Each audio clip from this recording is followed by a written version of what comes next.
On an early autumn evening in 1982, Bella Smith, 22 years old, vanished from the industrial area south of the city of Trenton, New Jersey, a working-class community of about 94,000 people squeezed between steel mills and rail yards. The damp, cold air from the Delaware River crept through the rows of warehouses, laying a thick fog over the dark streets that made the whole area feel suffocating. At 9:13 p.m., a co-worker saw Bella for the last time as she walked through the side gate of Delaware Steel, with a man wearing a navy jacket under industrial lights that were only bright enough to make out his posture. Behind the old warehouse complex, a longtime resident of the industrial zone said he saw Bella's figure moving quickly through the mist, her coat reduced to a faint blur of color, before she disappeared into the darkness. The 12 minutes that followed became a period that Trenton would carry like a haunting obsession for the next 43 years. Before we dive deeper into the story, don't forget to subscribe to the channel and hit the notification bell so you don't miss the latest cases. An early autumn evening in Trenton spread its familiar damp chill over the streets, running parallel to the Delaware River, creating the distinctive atmosphere that locals always felt the moment they stepped outside: faint moisture in the breeze, the weak, flickering light from malfunctioning street lamps, and a growing stillness as the factories in the industrial zone wound down for the day. In that setting, Bella Smith, 22 years old, left the Delaware Steel Company building after a shift that ran longer than usual. She walked down the short set of steps leading to the quiet street, where only a few dim industrial beams fell onto the stained concrete, stretching her shadow long, then breaking it with each step. Bella wore a dark jacket, carried a small handbag, her demeanor calm as on any other day, but the strange silence of the road leading out of the industrial area seemed to envelop her in a way that felt more oppressive than any previous night. As she passed the company's side gate, Bella paused for a few seconds, as if listening for something from the direction of the abandoned structures deep in the shadows. A co-worker who was leaving late happened to see her standing there, facing the industrial road, with an uncharacteristic hesitation that was rare for Bella, who always headed straight home after her shift. He started to call out, but Bella turned and continued walking without looking back. In the distant opposite block, an older man taking out the trash remembered catching a glimpse of a young woman moving quickly along the road, leading into the cluster of warehouses that had stood empty for years. The weak streetlight kept him from seeing her face clearly. He only caught the motion of long hair and a slight frame before her silhouette melted into the deep darkness, created by rusted corrugated metal and gray walls. There was no scream, no hurried sound to break the thick quiet that always settled over the industrial zone at that hour. Not even the usual engine noise, metal clangs, or echoing footsteps from the empty alleys appeared. There was only Bella's disappearance, clean, silent, and unnaturally complete, as though it wasn't a person leaving a place, but the darkness itself swallowing her presence. That night passed with no sign of contact from Bella. When the clock passed the time she was always home, her family began to feel uneasy. They called her close friends. Everyone said they hadn't seen her after work. They called the company. The person on duty said Bella had left at the end of her shift, and no one had noticed anything unusual. Repeated calls to Bella's usual contacts all brought the same empty response, sinking the household into a heavy dread like the cold fog outside. They knocked on neighbors' doors, tried calling Bella's landline in her room. The ringing went on so long it turned hollow. No one picked up, no explanation. The phone was hung up, but the fear remained. When Bella's silence stretched too long to be explained by her staying somewhere or visiting someone without notice, the family knew something was terribly wrong. In that suffocatingly tense moment, they decided to call the police to report Bella Smith missing. The area where Bella was last seen remained bone-chillingly cold in the fog rising from the concrete road as Trenton PD investigators approached. Industrial lights cast pale yellow beams that made everything both clearer and easier to hide in, as though any clue could slip into the shadows if not examined closely. Right from the initial sweep, one detail stood out and immediately caught the investigators' attention. The path Bella took to leave the factory was not her usual route. There was no reasonable explanation for Bella to veer in this direction, where there were only abandoned warehouses, empty parking lots, and a few shuttered plants. That sudden change did not feel random. It resembled a decision driven by some external influence, or at least a signal that caused Bella to depart from her familiar path. When they backtracked along Bella's footsteps, a fairly clear footprint in the soft dirt drew notice. The sole was wide, about size 12, not Bella's shoe size, and also not matching the type of steel-toed work boots common at Delaware Steel Company, which had distinctive tread patterns. The footprint's position was offset toward the inner edge of the alley leading to the warehouse area, as though the person wearing those shoes had not been moving in Bella's direction, but had been standing, watching, or waiting for something. Not far from the footprint were two parallel lines pressed into the damp sand, showing tire tracks that stopped right at the curb. The spacing between the tires suggested a mid-size sedan, not a factory truck, and not a sports car. The indented surface of the tracks indicated tires that were not overly worn, suggesting the vehicle was relatively new or well-maintained. This was the kind of car typically used for personal travel, not work purposes. Investigators documented all those measurements, took photographs, measured distances, and compared the direction of the tire rotation to determine whether the vehicle had arrived or departed. Not far from the suspicious footprint and tire marks was a patch of ground stained dark. The forensics team crouched down, collected samples, and brought them to their noses. A faint but sharp odor, similar to solvents used in metal processing or industrial paint, clung lightly to their skin when the sample was sealed in an evidence bag. This type of smell was not something that lingered naturally in the air, nor was it common along the roadside, unless someone or something from the factory had carried it out. If the solvent appeared at the same time as the footprint and tire tracks, it strongly suggested that the person present there before Bella vanished was likely involved in the metal industry, or worked in Delaware Steel's chemical processing area. When witnesses were brought to the station near the scene to give statements, two accounts created an initial picture that was incomplete but highly suggestive. A man who lived in the row of houses across from the industrial road said he saw Bella standing next to a man in a navy coat, noticeably taller than her. He did not see them arguing, but he noted that Bella's posture had stepped back slightly, unlike the stance of someone having a relaxed conversation. The second statement came from a woman living on an upper floor of an apartment near the old warehouses. While cleaning up in her kitchen,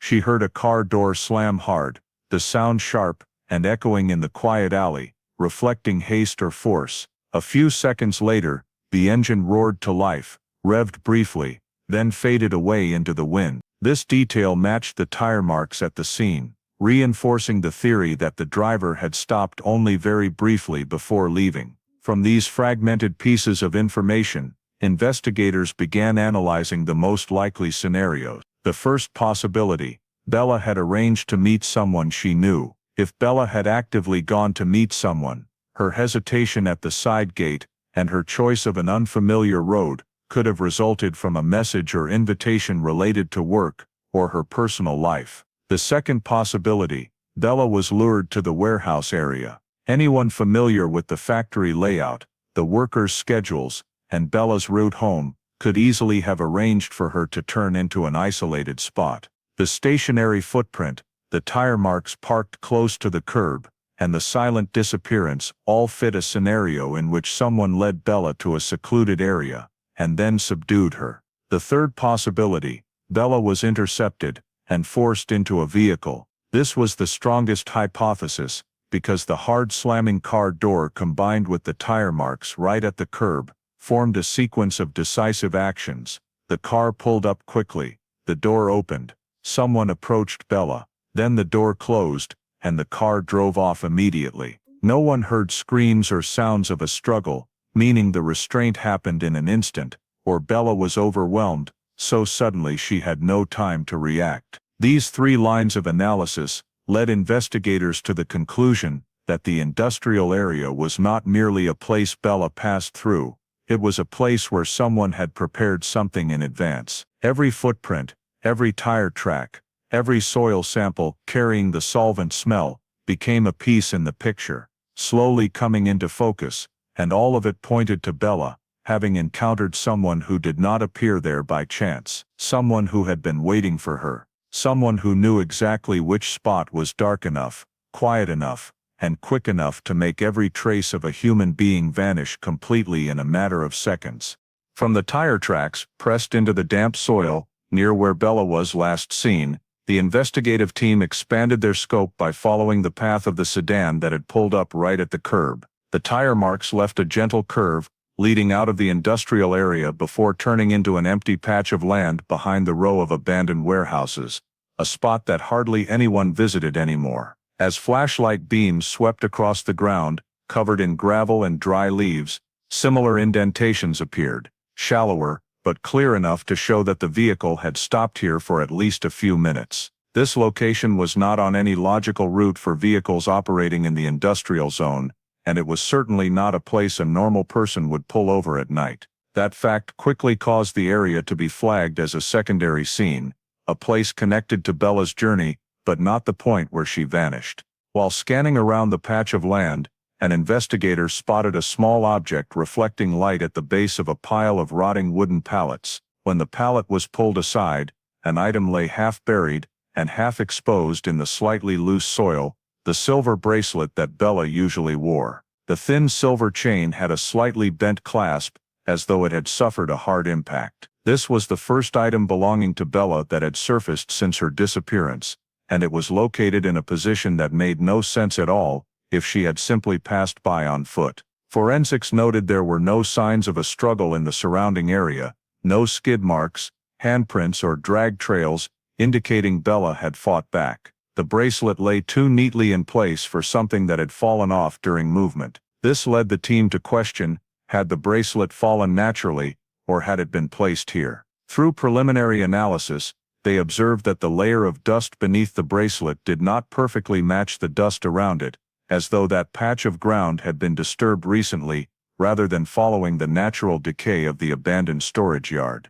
If Bella's item had been found in a spot showing signs of tampering, the possibility of a staged scene began to emerge. To verify, the forensics team remeasured the distance between the tire tracks and the bracelet's position. If the car had stopped at this empty lot, it was possible the perpetrator, or someone involved, had stepped out, walked to the pile of pallets, and deliberately left the item there. A short distance connecting the size 12 footprint from the initial scene to this area was also examined. The ground showed a slight arc-shaped depression, suggesting someone had walked this path, though the prints were not clear enough to identify the sole pattern or direction of travel. Even so, the coincidence in size and stride rhythm was enough to raise suspicion that the same person had moved between the two locations, reinforcing the theory that the bracelet's discovery site was not accidental. When the team swept the lot with UV lights, very faint glows appeared, not strong enough to confirm blood or solvent,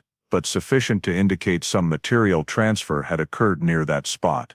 This aligned with the assessment that human intervention had taken place here after Bella disappeared. The bracelet's location was far too removed from her daily route, and yet too close to a secluded point that only a vehicle could easily reach. Bella had no reason to come here, unless she had been lured or transported by vehicle. The illogical nature of this scene opened a key investigative direction. If this was not where Bella was subdued, then it was a transfer point, a place the perpetrator used to dispose of, or plant an item to mislead investigators. The behavior of leaving a personal item at a secondary scene typically occurs when the subject wants to divert attention to another area, or conceal the true location where the victim was controlled. The fact that the bracelet was tucked among the rotting pallets, rather than lying openly on the path, showed the perpetrator had enough time to maneuver, choose a hidden spot, and ensure the item would not be easily found. Yet that calculation had one small flaw. When pressing the bracelet into the ground, the perpetrator left a disturbance in the dust layer that did not blend uniformly with the surrounding surface, and that tiny detail revealed human intervention. An experienced veteran investigator noticed one more point. The vehicle had stopped at this lot in line with the tire track angle, but it did not leave straight ahead. Instead it reversed, and turned in a very tight arc. This maneuver often happens when a driver wants to obscure the next leg of the route by erasing or confusing the tire tracks. Piecing all the information together, a preliminary picture of the subject's behavior became clearer. The person was familiar with the area, knew which spots had little light, understood how to make evidence appear coincidental, and was calm enough to handle Bella's item without making noise. The presence of the bracelet at a location that did not match her route, the solvent smell clinging to soil samples, the tire tracks showing unusual movement, all of it indicated that Bella's disappearance had not simply occurred at the place where she was last seen. The empty lot behind the warehouses became a new piece of the puzzle, opening up the possibility of deliberate staging intended to steer the investigation toward an area the perpetrator wanted authorities to focus on, while the true location where Bella met danger remained hidden in the vast darkness of the Trenton industrial zone. When the scattered facts from the initial scene and the suspicious area behind the row of warehouses were compiled, the investigative team began reconstructing Bella's final journey, minute by minute. The company confirmed that Bella left the main building at the end of her shift, and the last coworker saw her pause for a few seconds at the side gate, her gaze directed into the darkness where the road stretched toward the warehouse area. Nearby residents also provided similar descriptions of a slight figure turning in that direction before disappearing completely. When those statements were placed side by side, they formed a fairly consistent sequence of movement, yet there remained a strange gap. No one could confirm exactly where Bella went during the 12 minutes after she left the company's lighted area. Based on the time the coworker last saw Bella and the time a witness heard the car door slam hard, the team realized there was a window when no one saw, no one heard, and no camera recorded anything. Those 12 missing minutes became the center of the entire effort to reconstruct Bella's journey. It was a window long enough for an approach to occur,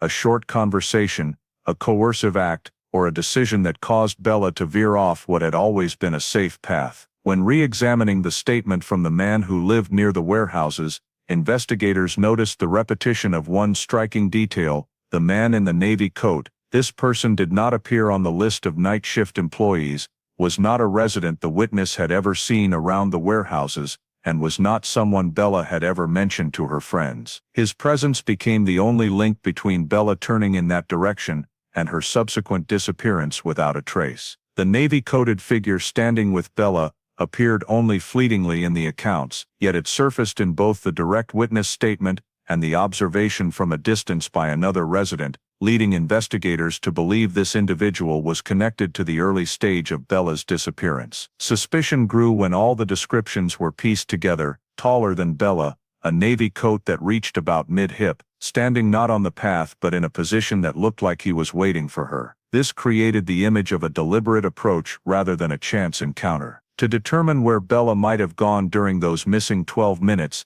the investigative team divided the industrial area into 3 main routes and evaluated each possibility based on travel time, feasibility, and connection to the evidence already collected. The first possibility: Bella stopped in the intersection area between the main road and the side path into the warehouse zone. This spot lay right between the 2 locations where witnesses saw her and where the soil sample with the solvent smell was collected. It held no value for a pedestrian, but was an ideal place for someone to approach without drawing attention. The second possibility: Bella was led into the concrete yard behind the old warehouse. This was where the tire tracks showed a sudden change of direction, indicating the vehicle had stopped. If Bella reached this point, it was very likely the moment of direct interaction between her and the man in the navy coat, whether that interaction was voluntary or forced. The third possibility: Bella continued deeper into the warehouse area, where the company lights no longer reached. Anyone setting a trap or planning something harmful to her would choose this spot because of the limited visibility,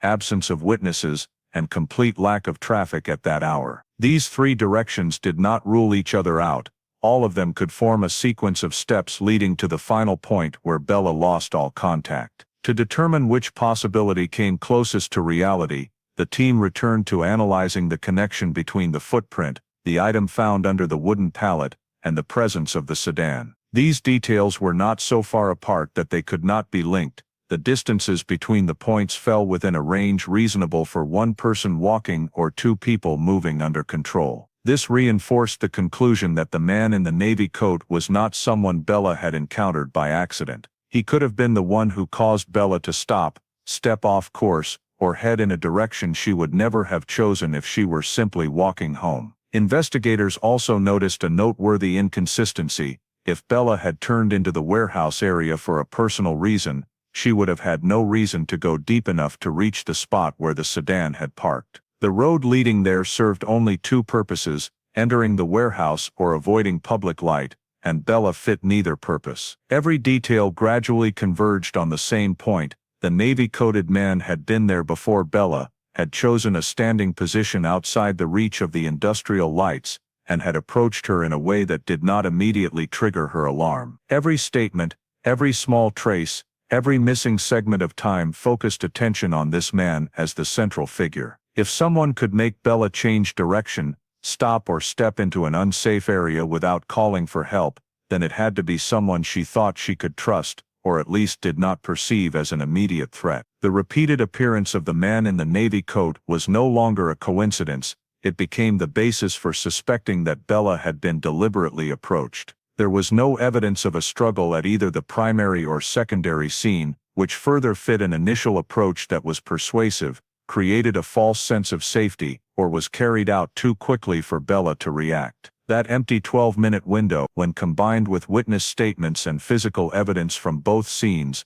was regarded as the period during which the most critical events took place. The first words from the approaching individual, Bella's steps turning aside, the sedan appearing and vanishing, and the shift from a normal end-of-shift routine to the moment her journey broke completely. The picture of that evening still lacked many details, but the main outlines had taken shape. Bella did not simply get lost, she was led, pulled or forced to turn into a place where the light no longer reached. As the investigative team began expanding interviews around the industrial area and the side roads adjacent to the warehouses, the system of statements from people who lived or worked nearby quickly revealed a strange overlap, as though multiple different versions of the night Bella disappeared were existing in parallel. A man who lived not far from the scene insisted he had seen Bella walking alone, her pace hurried, but with no one beside her. He said her figure only flashed under the streetlight, trailing a long shadow before vanishing into the darkness, with no one standing nearby or walking with her. This statement, if taken alone, would be quite convincing, but it completely contradicted the account from another witness, who had seen Bella pause at the side gate and talk with a man wearing a navy coat. These two opposing descriptions became the first major knot. If Bella was walking alone, who was the man in the navy coat? And if she stopped to talk, why did the first witness insist no one was with her? During cross-referencing, police realized the positions of the two witnesses, when they observed Bella, were very different. One looked from a fairly distant balcony, with a high angle of view that made small details easy to lose in the shadows. The other looked from a shorter distance, but in poor lighting conditions. The differences in observation environment meant the statements could not entirely rule each other out, and instead opened the possibility that both had seen parts of the same event, but not the full picture. Investigators were forced to consider that Bella may have stopped to talk with someone before continuing at a faster pace a few minutes later, the moment the first witness saw her. Another witness, a truck driver who regularly passed through the industrial road to deliver night shift cargo, said he heard a loud screeching brake sound, as though someone had slammed on the brakes right in the middle of the empty stretch. This sound occurred within the same time frame Bella was last seen, creating the hypothesis that a vehicle had blocked her path or pulled up close to the curb to approach her. The sudden braking also fit the pattern of a stop made by someone intending to cut off a pedestrian's route. The driver did not see the face of anyone in the vehicle, because he kept driving straight to make his delivery on time, but that sound became a detail synchronized with the testimony about the hard slamming car door that the upstairs apartment witness had heard. When those two sounds were combined, they indicated the presence of a vehicle that not only stopped but also performed actions involving opening and closing a door. While sifting through statements, police received information from a young man living in a boarding house near the factory. He said he saw a beige Caprice parked near the warehouse area on the night Bella disappeared. According to his description, the car looked old but fairly clean, with the rear window obscured by a dark sunshade. This was an important detail because that model had been commonly used by a group of night shift drivers around the industrial zone. However, when pressed further, he would not confirm that the Caprice was connected to Bella, because he only saw it for a few seconds while walking into his building. Even so, the description of the beige Caprice partially matched the tire tracks at the scene, since the size and axle width aligned with mid-size sedans from that era. This new information caused the investigative team to add the Caprice to the list of vehicles to track down, especially those that had passed through the warehouse area on that exact evening. However, as the number of statements grew, the discrepancies between the pieces of information began to make the analysis process increasingly tangled. One person said Bella walked quickly and alone. Another said she stopped to talk with a man. The one who heard the brakes described an emergency stop sound. The one who saw the beige Caprice was not sure the car was relevant. One statement claimed the Caprice headed south. Another said it turned into a small road to the north. The pieces of information seemed to spin in multiple directions, making the overall picture increasingly blurred. A veteran investigator on the team noticed something odd. The contradictions did not come only from angles of view or lighting conditions, but also from the way some witnesses described events with suspiciously precise detail. One person spoke too confidently about Bella's direction of travel, despite standing in a position with obstructed sightlines. Another described the Caprice in too much detail, even though he only glimpsed it for a moment. These levels of certainty sometimes did not match the reality of observing at night, and that led to the assessment that someone may have deliberately introduced misleading information into the stream of statements. A witness might simply misremember, but multiple misleading statements concentrating on the same key points, the car direction of travel, whether she was alone or not, often suggested an effort to disrupt the investigation. Police began considering the possibility that someone did not want authorities to reach the truth too quickly. If the perpetrator or someone connected lived near the industrial area, they could easily blend into the group providing information and adjust a few small pieces to distort the overall picture. Each inaccurate detail created a false investigative lid, and just 3 or 4 strong enough false directions could drag out the search for truth by months. Amid that confusion, the team focused even more intensely on the details that remained unchanged across every statement: the appearance of the sedan, the hard slamming car door, and the image of the man in the navy coat. These 3 elements were not denied by any witness, they were only described with varying degrees of detail. That led the investigative group to believe these were the links containing the truth, while the conflicting elements around them might be noise or intentional misdirection. The more diverse the system of statements became, the clearer the figure of Bella's approacher emerged. Someone extremely cautious, who understood her habits well, and who may have been monitoring the community's reactions after she vanished. The signs revealed through the contradictions among witnesses were no longer simply mistakes, they began to take on the appearance of someone adjusting the flow of information, causing every investigative path to circle around multiple hypotheses without getting closer to the perpetrator's profile. In that matrix of statements, police understood that to crack this disappearance case, they had to identify which details were truly accurate, and those always lay in the parts of the story the perpetrator could not control. As the statements began to create multiple diverging directions, and the figure of the man in the navy coat increasingly became the focal point of suspicion, the investigative team decided to narrow their focus to individuals who could have had access to Bella during the time frame when she disappeared. The initial list was compiled based on personnel data from Delaware Steel Company, warehouse area worker records, and individuals confirmed to have been near the route Bella turned onto. In total, 7 names appeared on the starting list: 3 night shift co-workers, 2 security guards, 1 delivery driver, and 1 mid-level manager. Each had a certain level of relevance, from direct contact to being present within a few dozen yards of the road Bella took. As the team reviewed each file, they gradually eliminated those without motive, without means, or with clear alibis. One co-worker who clocked out with Bella was confirmed to have left through the front gate and appeared at a convenience store 15 minutes later. Independent camera footage verified this. One of the remaining 2 security guards reported his patrol schedule, which was fully logged by the automated time clock system. The delivery driver was removed from the suspect pool because the time gap between when he heard the screeching brakes and when he left the loading dock showed he could not have turned his vehicle around and become involved in the incident. The list shrank quickly, and 2 names rose with more question marks than the rest.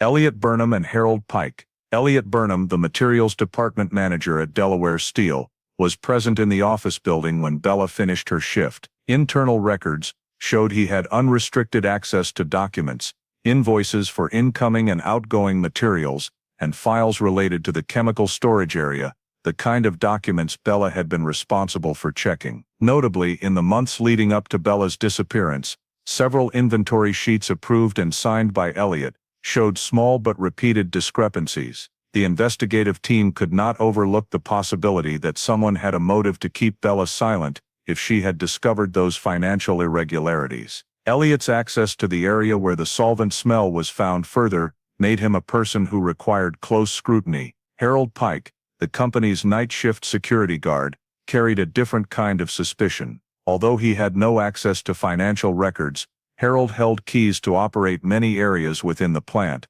including the chemical storage. Company disciplinary records noted that he had once violated solvent storage regulations by opening the warehouse door after hours without reporting it. Harold lived in a small apartment right behind the industrial zone, only a few minutes' walk from where Bella was last seen. Moreover, his familiarity with the terrain made it easy for him to know the dark spots, the low visibility positions, and the ways to move quickly through side entrances without attracting notice. If the man in the navy coat was a company employee, a night shift guard could very well be wearing that type of jacket. As the team dug deeper, coincidences between the clues began to emerge clearly. Both Elliot and Harold had reasons to be near the side gate when Bella left her shift, and both had access to the chemical area, where the type of solvent found at the scene commonly appeared on floors or protective gear. This raised the question of whether both could have been involved in some chain of events that Bella unwittingly stepped into. However, each man's motive differed.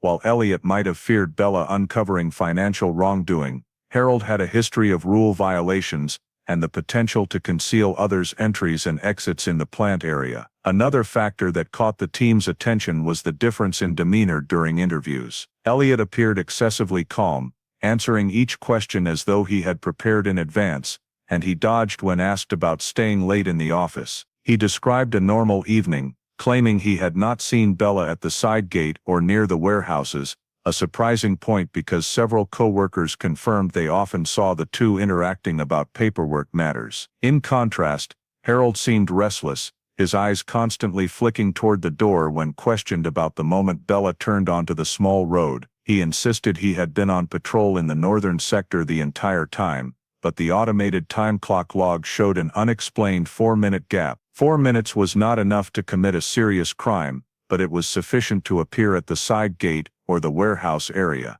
two key locations in Bella's journey. When re-examining the physical evidence from the secondary scene, the bracelet of Bella's found under the wooden pallet, investigators realized that someone had to know the layout of the area well to choose such a concealed spot to place or drop the item. Elliot worked primarily in the office and materials zone, but frequently signed off on deliveries that passed through the warehouse area. Harold, on the other hand, patrolled continuously around the warehouses, chemical storage, and rear workshops. If the secondary scene was where the perpetrator deliberately created a false trail, Harold was the one who would know the positions where such an action could be hidden from other employees. But if only Harold had been nearby, why was there a connection to financial records that only Elliot had motive for? The overlap between the two lines of suspicion forced the team to consider that this might not be a simple lone perpetrator. One person could provide the motive, the other could serve as the means. One understood the financial system, the other understood the terrain. One had information to lose, the other had a convenient position to act unnoticed. Investigators split into two directions. The first focused on the financial motive and analyzed all the documents Bella had checked before disappearing, to clarify the level of threat to Elliot. The second focused on patrol routes, schedules, access points Harold could have used, and cross-referencing blind spots on that evening. Neither direction could rule out the other, and rather than narrowing suspects to one person, the team realized the picture might be far more complex. Two men, each holding a piece of the path leading to Bella's disappearance, and the combination of them could be the key to understanding what had happened. Forensic analysis results showed that in the soil samples collected from both the initial scene and the area behind the warehouses, there was a distinctive compound, toluene. This is an industrial solvent commonly used for degreasing, cleaning metal, and mixing paint, but within the confines of Delaware Steel Company, toluene appeared in only one place, the chemical processing area, located deep within the row of eastern workshops. The presence of this solvent outside the warehouse zone, far from the main processing point, was a major anomaly. There was no reason for toluene to be present right near where Bella was last seen, unless someone or something that had direct contact with the chemical area had passed through there. Initial analysis ruled out random spillage, because no toluene transport routes were recorded as passing along the road leading to the warehouse area. That caused the investigative team to start questioning whether Bella had been taken to a secluded spot within the industrial zone, such as the chemical warehouse, before her trail vanished. When reviewing the list of people with access to the chemical processing area, only two names stood out: Elliot Burnham and Harold Pike. Elliot, in his role as materials department manager, routinely approved solvent intake forms and had permission to enter the area to verify quantities. Harold, as the night shift security guard, held keys to operate the area, and had previously been documented for violating regulations by opening the warehouse door after hours without reporting it. This overlap was no coincidence. It placed them in the same circle of suspicion as the two individuals capable of carrying toluene traces out of the warehouse and to locations connected to Bella. When investigators compared the concentration levels of the solvent in the soil samples with the plant's layout structure, they determined that the residual levels in the soil were not from distant or indirect contact, but from close contact, such as from protective clothing, shoes, or items that had been set down on the ground at a time close to when Bella disappeared. The presence of the solvent, therefore, suggested that the person who approached Bella may have come directly from, or had just left the chemical area. This strengthened the investigators' belief that Bella did not turn into the warehouse zone on her own. She was led or forced to follow someone who carried toluene traces on them. From this point, a hypothesis began to form: Bella may have been taken to a secluded location within the company premises, such as a secondary warehouse or tool storage room near the chemical area, where lighting was minimal, witnesses were rare, and machinery noise could mask unusual sounds. If Bella had been lured to this area, under the pretext of discussing work or checking records, she would have had no reason to suspect, especially if the person approaching her was someone she knew from the company. This aligned with the point witnesses described. Bella paused, as though listening to someone speaking with her. A reminder, a request to meet privately, to check paperwork, or an urgent issue with the books, could easily have caused her to temporarily leave her route home. When the investigative team expanded the search area around the chemical processing zone, they realized there were several side paths connecting the warehouse to the abandoned warehouse area, routes that longtime employees like Elliot or Harold knew well. These paths were almost without witnesses after hours, and due to the compressed air machinery noise from the adjacent workshop, any movement, light or heavy, was unlikely to be heard from a distance. This layout created ideal conditions for an approach and transfer without drawing attention. If Bella had been brought into this area, the toluene traces on the ground were very likely remnants from the shoes or clothing of the person who took her there. The presence of the solvent began to reinforce an investigative direction, leaning toward a crime involving company insiders. At this point, Elliot's financial motive became even more noteworthy. If Bella had discovered wrongdoing and intended to report it, Elliot might have feared she would act that very day. The fact that she finished her shift late provided a convenient opportunity. Meanwhile, Harold, who had access to the chemical warehouse and a habit of working independently in the dark, could have provided the means or a safe location for Elliot if the two had some behind-the-scenes connection. Investigators considered the possibility that both were present near the chemical area at the same time during a window when no one else was around. The fact that both Elliot and Harold had access to the same highly sensitive area of the plant increased the likelihood that they could have appeared together to carry out a plan. The solvent smell on the soil acted as an inadvertent revealing trace. The perpetrator or someone involved could not avoid carrying toluene residue when leaving the chemical processing area at night. When all the facts were pieced together, the footprint, tire tracks, Bella's bracelet, the screeching brakes, the image of the man in the navy coat, and now toluene, a new lead emerged in the investigators' minds. Bella was not merely approached in the warehouse area. She may have been led to or taken into the very place least expected, the company's chemical processing area, where she worked every day. The toluene smell, therefore, was not just an accidental chemical remnant, it became one of the most crucial indicators for the investigation, pulling the crime back within the company's boundaries and placing Elliot and Harold at the center of suspicion. While the forensics team was still analyzing the spread of toluene around the warehouse area and the chemical processing zone, another group of investigators shifted their attention to the internal accounting department at Delaware Steel, where Bella worked. What they found not only helped complete the picture of the night she disappeared, but also opened up a layer of motive so powerful it was enough to drive someone to push Bella to desperation. When checking the books for the 2 months leading up to Bella's disappearance, a preliminary audit uncovered a total of $48,000 in losses, divided into numerous small amounts from material intake forms, chemicals, and consumables used in the metal processing line. These amounts had been broken down into lines of expense that were hard to spot on summary reports and only became clear when cross-referenced in detail week by week. This was not a random error, this was a systematic embezzlement scheme. The first person likely to notice it was Bella, because her job directly involved checking documents, verifying inventory quantities, and preparing end-of-period receipt lists. Bella was meticulous and careful, and according to her co-workers, she always reported discrepancies as soon as she found them. This raised a bigger question: had Bella discovered these losses right before she vanished? When they opened the file cabinet in the office where Bella worked, investigators noticed an unusual gap in the third drawer, the place where she typically kept temporary inventory forms. There were no files marked according to the date structure she always followed. According to one coworker, Bella had prepared the set of files to hand over to internal audit that week, and had placed the entire batch in the cabinet after completing it. Now that entire set of files was completely gone. There were no signs of forced entry into the office, no doors pried open, which led to the only possible conclusion: someone with a key or access rights had taken them.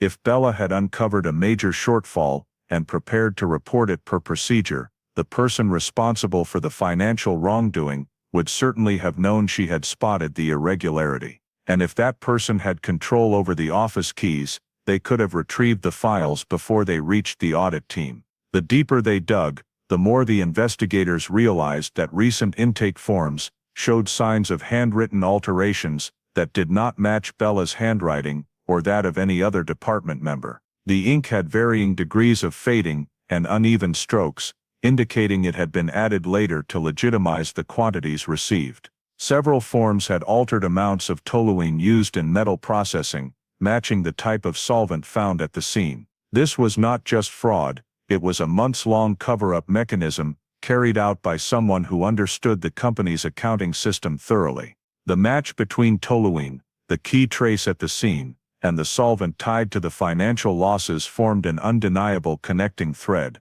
Elliot Burnham, in his role as materials manager, who signed off on every document related to chemicals, became the person most capable of manipulating the system. Moreover, only Elliot had a real reason to fear Bella. If she submitted the audit report, the entire fraud chain would be exposed. And the timely disappearance of the file set in Bella's cabinet only deepened the suspicion swirling around him. Harold Pike, in his position as night shift security guard, had the ability to help someone access the chemical warehouse or warehouse area without it being logged. One person held the finances, the other held the terrain. If Bella had discovered too much, the combination of someone needing to silence the source and someone able to manipulate the scene to make it look random, became a scenario that could not be ignored. When the investigative team took statements from Bella's co-workers, they described her as appearing tense in the days before she disappeared.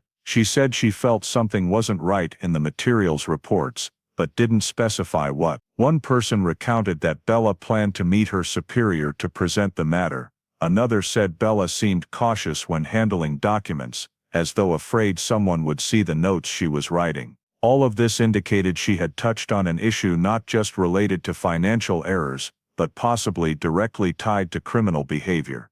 The numbers on paper, when placed alongside the toluene traces, the bracelet left under the pallet, the footprint near the scene, and the appearance of the mysterious sedan, began to form a logical flow. Bella had come too close to the truth. The person with the strongest financial motive was Elliot, and the person who could provide support in terms of location, cover, or scene manipulation was Harold. What was terrifying here was not only that Bella might have known too much, but also that she might have inadvertently shown that she knew.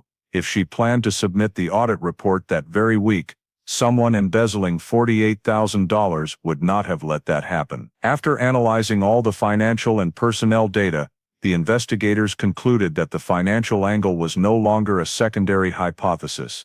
It had to be prioritized. Not just because Bella handled the books, but because every sign pointed to one common point: someone inside Delaware Steel had a clear reason to want her gone, a reason that appeared on the surface as numbers in inventory forms, but in reality was the fear of being exposed for a crime. While the Financial Investigative Unit continued gathering documents to clarify the potential motive involving Elliot Burnham, the forensics team proceeded to re-examine all evidence recovered from Bella's car and the two areas with related traces. Bella's sedan was brought into the police department garage, sealed, and almost completely dismantled inside to search for the smallest traces, because if Bella had been approached or forced into a vehicle, her own car could have become an intermediate space in the incident. What the forensics team found not only opened a new investigative direction, but also shook the initial assumptions that had focused on Elliot and Harold. On the passenger seat of Bella's car,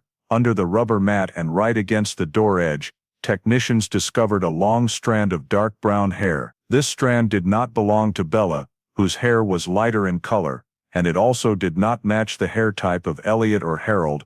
One had graying hair, the other always kept his head shaved close. When the DNA was extracted and compared, the results showed the hair sample belonged to a male individual, but it did not match any Delaware Steel employee present on the night Bella disappeared. This was a clear sign indicating the presence of a third person in Bella's car, or during the process of her being approached. If the navy-coated figure was Harold or Elliot, they did not leave this hair strand. If they were not the man in the navy coat, then who was that man? When examining items on the back seat and in the trunk, the forensics team found a small piece of navy fabric caught in the seat crack. The fabric fragment was only fingertip-sized, but what made it a crucial piece of evidence was that the DNA on the fabric matched Bella's DNA. This meant Bella had direct physical contact with the person wearing the navy coat, not just through witness accounts but through physical proof. The pulled thread marks and the small tear on the fabric indicated the material had been torn away from the coat by strong force, not stuck or snagged on something, but very likely the result of a yank, pull, or push. If Bella had been pulled from outside into a vehicle, or had tried to break free from the man in the navy coat's grip, this fabric piece was the remnant of that moment. This evidence turned the navy-coated figure from a vague witness description into a tangible entity present in Bella's life at the moment she was in danger. Meanwhile, the footprint analysis team continued evaluating the size 12 shoe print found near the scene. The print was not sharp enough to identify the brand, but that size was common in the industrial area, especially among male workers. That made the footprint insufficient to incriminate anyone specifically, but sufficient to rule out suspects whose shoe sizes did not match, including many office workers and truck drivers. Although the footprint did not confirm the perpetrator's identity, It played an important role in proving the presence of an unidentified third person near where Bella turned, and who had the opportunity to approach her before or at the same time as Elliot or Harold. When the forensics team moved on to examining Bella's personal items, they noticed unusual scratches on her handbag and the face of her wristwatch. These marks were not deep, but they were arranged in a horizontal direction, indicating a strong impact and a sideways push rather than a straight drop. Impacts of this kind typically occur when the wearer is pulled forward or spun around abruptly. This reinforced the possibility that Bella had been approached with quick restraint action, preventing her from making a loud noise. The combination, the unknown hair strand, the navy fabric piece with Bella's DNA, the common but suspiciously placed footprint, and the scratches on her personal items created the clear emergence of a new figure, a man not on the initial suspect list. Not Elliot, not Harold, but directly connected to the final moments Bella was present at locations where the scene showed human intervention. This was not a passerby, not a witness. This person had close contact with Bella. When cross-referencing the hair length, strand type and original DNA, the analysis team compared it to the police department's expanded database, which included records of arrestees, factory employees, and residents in the surrounding area. An unexpected name appeared on the list of possible connections, a man with the surname Pike, meaning he was related to Harold. Although Harold had never mentioned any relative working or frequently appearing around the industrial area, local records noted a younger man who had once lived nearby, worked part-time for a facility specializing in chemical transport, and in recent years had appeared multiple times around the abandoned warehouse cluster. This information caused the investigative team to quickly raise the question, was Harold concealing the presence of a family member at the plant on the night Bella disappeared? That both Elliot and Harold had motive or means was one thing, but the appearance of a third person who was not mentioned, had no work record, and was not listed in personnel files, opened an entirely new investigative direction. If this person wore the navy coat, left hair in Bella's car, left fabric with Bella's DNA, and appeared in the exact time window when Bella lost contact, then tracking him became the top priority. Investigators began focusing on the Pike family group, especially those with a history connected to the industrial area, or who had accessed the chemical zone where the toluene traces originated. While Elliot emerged as the motive, and Harold as the enabler, the sudden appearance of a man with the Pike surname abruptly pulled the entire case into another dark territory, one where a third person could be the most critical link between Bella, the chemical area, and the plan that made her disappear. As the investigation began expanding toward the Pike surname individual, who could have had direct contact with Bella in her final moments, the team immediately returned to re-interview Harold Pike, in hopes of finding a thread connecting him to the relative who appeared in the DNA data. But everything suddenly became difficult when Harold shifted into an unusual state of silence. In the new session, he neither denied nor confirmed the existence of a relative whose name matched the DNA profile, offering only vague answers and maintaining an evasive attitude. He even refused to describe any family member who had ever lived near the warehouse area or been present in the industrial zone, causing the investigative team to realize he was hiding something. Meanwhile, Elliot Burnham made an unexpected move. He resigned from Delaware Steel and relocated to Maryland, citing family relocation. Moving across state lines so soon after Bella's disappearance made him stand out even more in suspicion, but since there was no direct incriminating evidence, police could not prevent him from leaving Trenton. Once Elliot settled in Maryland, surveillance became far more complicated, because he was outside the direct jurisdiction of the Trenton Police Department, and requesting federal assistance in that era was not simple. Elliot's departure was like a door slamming shut, obscuring every trace that could have been followed regarding the financial motive the team was intensely pursuing. The situation grew even more deadlocked when a series of evidence items collected in the early months were improperly stored due to manpower shortages and procedural limitations of the time. Many evidence bags were placed in the wrong boxes, some seal labels had faded writing, and even some soil samples were kept in conditions not cold enough, causing chemical composition changes. The navy fabric piece with Bella's DNA was still preserved, but the evidence related to scratches or traces on Bella's car was lumped together in storage without clear cataloging, losing the ability to make accurate comparisons later. The evidence storage system of the 1980s lacked consistency, causing continuous obstacles in reconstructing the chain of physical evidence. Forensic technology of that era also could not provide more support. DNA techniques were only in their infancy, incapable of deeply analyzing hair strands or microscopic DNA amounts on fabric. The evidence items that could have decoded the identity of the man in the navy coat, who was neither Elliot nor Harold, simply sat on storage shelves, powerless against technological limitations. There was no way to determine whether the Pike surnamed individual in the DNA data was truly the person who had direct contact with Bella, or merely a genetic coincidence within the family range. There was no means to distinguish contact DNA from normal interaction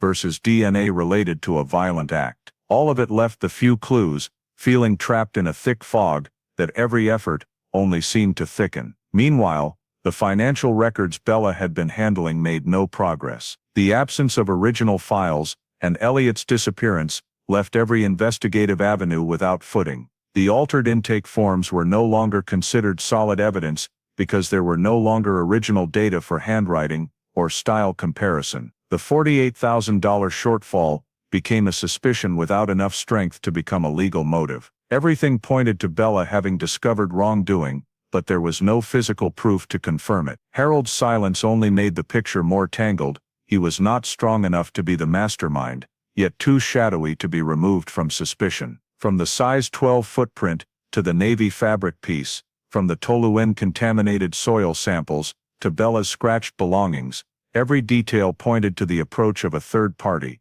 someone not listed in personnel, who never appeared in statements, who was absent from any monitoring center. But that third party also left no clue strong enough to break through the legal barriers of the time. Over time, initial public attention gradually faded. News stories overtook Bella's case, while the police department had to handle numerous other cases of greater urgency. The investigators who had closely followed Bella's case were reassigned to other units. Each time the file was handed over between teams, part of the assessment or reasoning was lost, causing the case to slowly slide off its original trajectory. In internal meetings, Bella's file was often placed in the enough suspicion but not enough evidence category, cases where everyone sensed a criminal hand but lacked the key piece to name the perpetrator. Without direct evidence, without a witness who clearly saw the perpetrator's face, without evidence strong enough to charge anyone, the case was gradually pushed into limbo,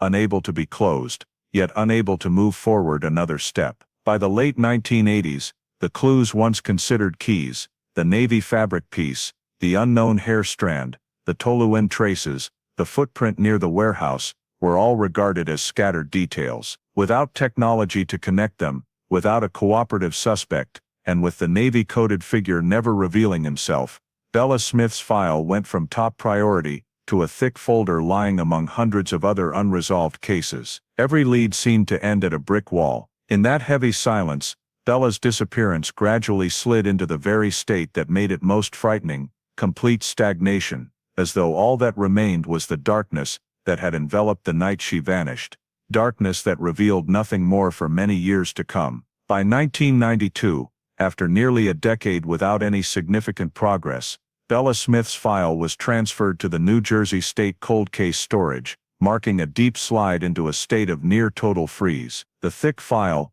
filled with hundreds of pages of notes, photographs, and sealed evidence, was boxed up and shelved alongside dozens of other cases that lacked sufficient conditions for resolution. Moving the file to cold case was not a willful decision, but the consequence of years of investigation yielding no new witnesses, technology unable to analyze any further DNA samples, and old investigative leads repeatedly looping back to the same dead ends. Elliot denied everything, Harold maintained absolute silence, and the navy-coded figure, with the unknown DNA, remained a shapeless ghost. Throughout that decade, no new witnesses ever came forward. People who once lived near the industrial area moved away. Some warehouses were demolished. Roads were reconfigured, blurring the points that had once been pivotal on the night Bella vanished. Each passing year faded collective memory further, and each infrastructure change laid an invisible layer of dust over the case,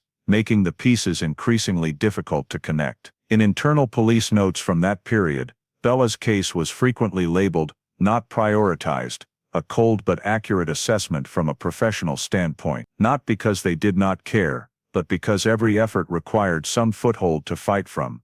Bella's case no longer had any foothold left. No murder weapon, no body, no confession, no DNA that could be classified with the techniques available at the time. Every investigative direction ended in a cul-de-sac, and the silence from both Elliot and Harold turned every inference model into mere speculation that could not be used to obtain arrest warrants or convene a grand jury. The two men who had once stood at the center of suspicion, one living quietly in Maryland, the other still walking through the company gates, on schedule with no one able to charge him, remained free to move about in the same city where Bella had been erased from the world. Bella's family never gave up. Year after year, they went to the police station to ask if there had been any new developments. The answers repeated so consistently, they became ritual. "We are keeping the file open, or we will re-examine it when new technology becomes available."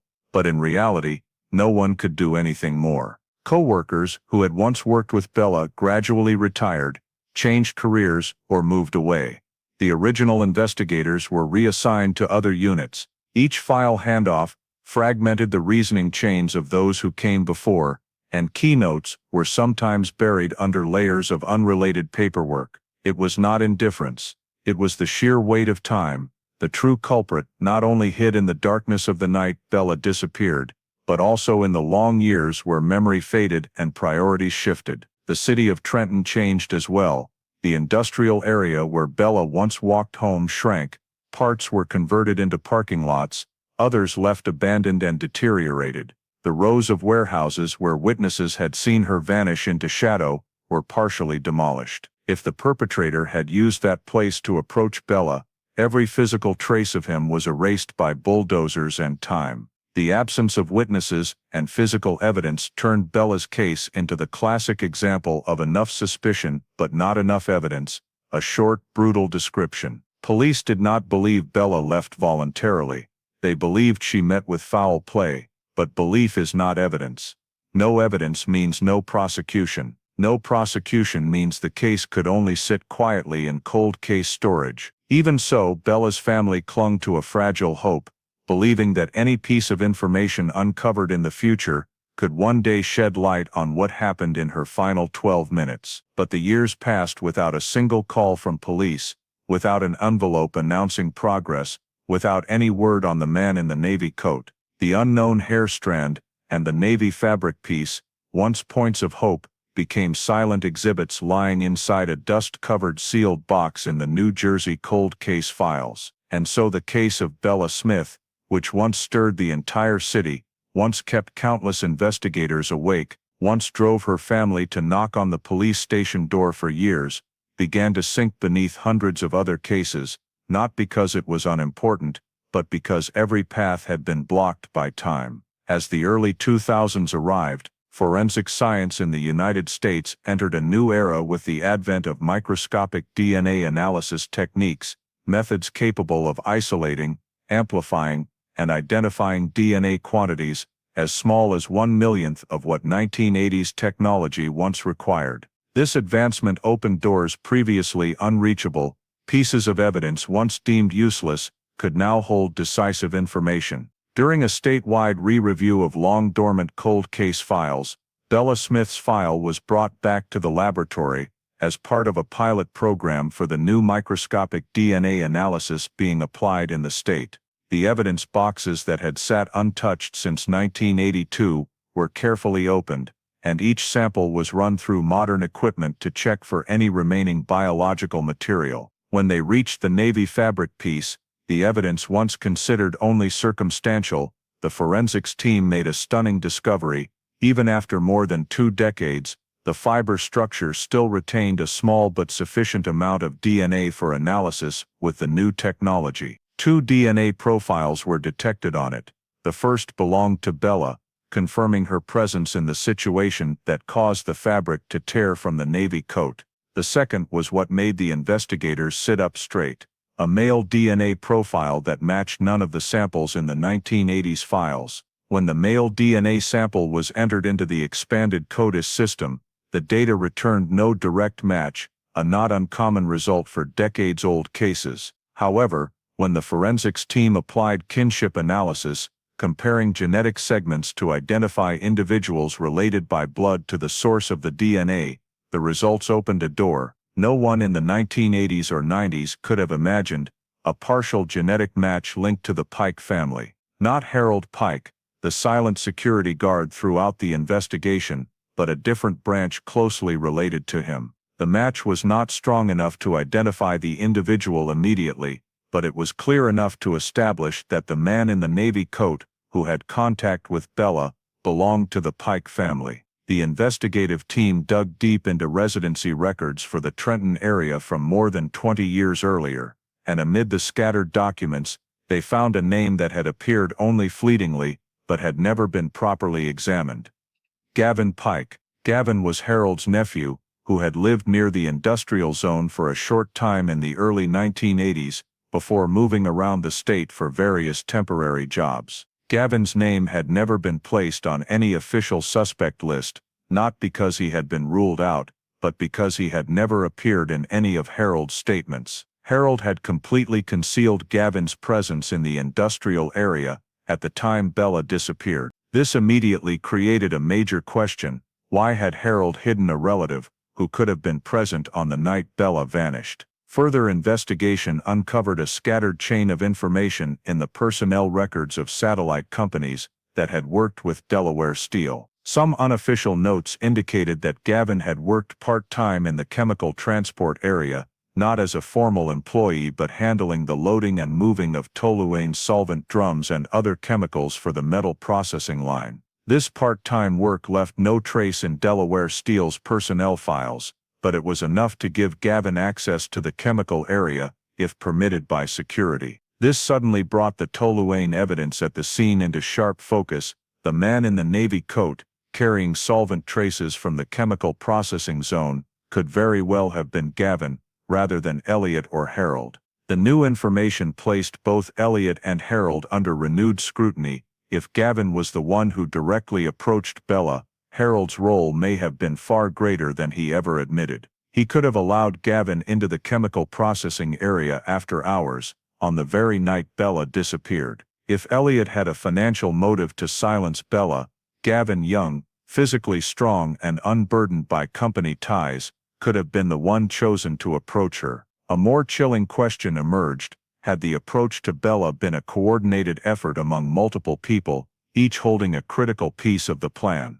When the team searched for indirect evidence connected to Gavin, they discovered an old chemical order from the storage area, signed by Elliot, but handled by Gavin. This was irregular. Non-employees were not allowed direct contact with chemicals unless supervised and authorized. When timelines were cross-checked, the chemical delivery order fell exactly within the period of the discrepancies Bella had been reviewing before she vanished. And so the picture shifted. It was no longer Elliot committing fraud alone. There may have been outside assistance from someone off the company books to transport or conceal mismatched chemical quantities. Gavin's emergence became a completely overlooked piece that fit every gap in the case: shoe size, navy coat, access to the toluene area, and the presence of his DNA in Bella's car. Veteran investigators described the discovery as turning on a flashlight in a room they once thought empty. Now they saw a figure standing in the dark corner, silent for nearly 40 years, yet still leaving the original footprint. They began re-examining every route Gavin could have taken on the night Bella disappeared, and realized he had every capability to move quickly through the warehouse area, approach Bella under a work-related pretext, pull her into a secluded spot, and then leave in the sedan, whose tire tracks were imprinted in the soil. The navy fabric piece carrying Bella's DNA was no longer just a loose clue. It became physical evidence confirming the confrontation between Bella and that man. When all the new data was cross-referenced, the investigative team formed a strong conclusion: Gavin Pike may have been the hidden factor lurking in the shadows of the case for 40 years, the person whose presence Harold's silence and Elliot's departure had helped conceal. Any link in the chain of events surrounding Bella could lead back to Gavin. His experience working with solvents, the navy coat matching witness descriptions, his youth and physical strength allowing quick restraint of Bella, and his connection to Harold, who had access to the necessary areas to manipulate the scene. When the Pike family DNA segment was matched to the navy fabric, Bella's case was no longer a two-suspect puzzle, it became a dangerous triangle of relationships, where a younger man on the ground could have been the instrument in a larger scheme involving finances, the chemical warehouse, and the final path Bella ever took. As the Pike family DNA on the navy fabric piece revealed the profile of a man who had direct contact with Bella, the investigative team decided to return to the foundational step of the case, fully reconstructing the route Bella took on the night she disappeared. The historical map of the Trenton industrial area from 1982 was pulled out, a large-scale map, yellowed with age, detailing every warehouse, every side road, every shortcut that in many cases had since been demolished or altered. They photographed the map into the digital analysis system, cross-referencing it with current satellite imagery to identify paths that had been erased or obscured over the decades. When Bella's path was sketched onto the map, the investigative team immediately noticed something abnormal. The route she turned onto was not her way home, not the path to the bus stop, nor any route leading to any service she regularly used. It was a road with no reason for a young woman to choose at night, unless she was following someone, or being drawn by something she felt unable to refuse. By cross-referencing witness statements, timelines and physical evidence, investigators constructed a relatively accurate sequence of events. Bella left the company building,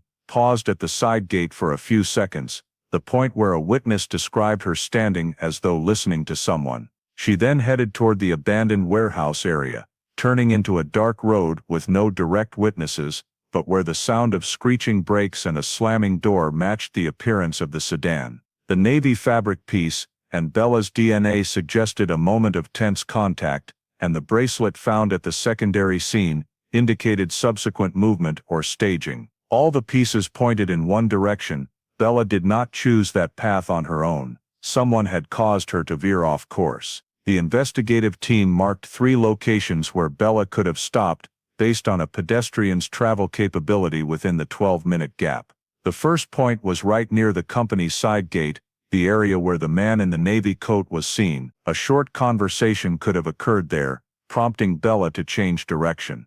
The second point was the concrete yard in front of the old warehouse row, where the curved tire tracks showed the sedan had stopped briefly. This could have been where Bella encountered the man in the navy coat a second time, or where she was approached more forcefully.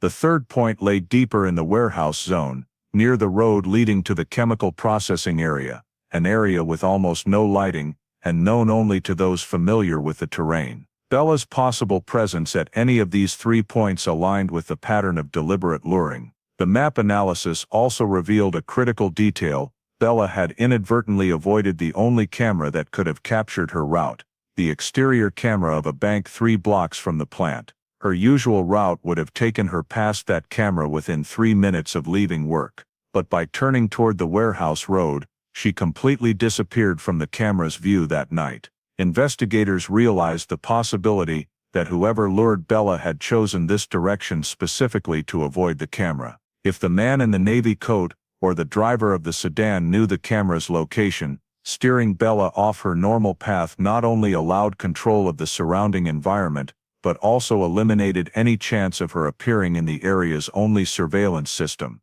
When the investigative team walked the route themselves at the same time of night, Bella disappeared. They noticed a key characteristic: once past the company lights, walking just 30 more meters into the warehouse road made it impossible to see anyone ahead, unless standing very close. This explained why the first witness saw Bella alone, while another saw her talking with the man in the navy coat. Both could be correct, each observing separate moments in a larger sequence of events. Farther along, at the empty lot where the bracelet was found, the total absence of light would have concealed any action that occurred in a few brief seconds. When Bella's reconstructed route was overlaid with the Toluene locations, the navy fabric piece, and the tire tracks, investigators began to notice an unusual coincidence. Every point Bella could have passed through fell within the radius of activity that Gavin Pike had frequented while working part-time in the chemical transport area.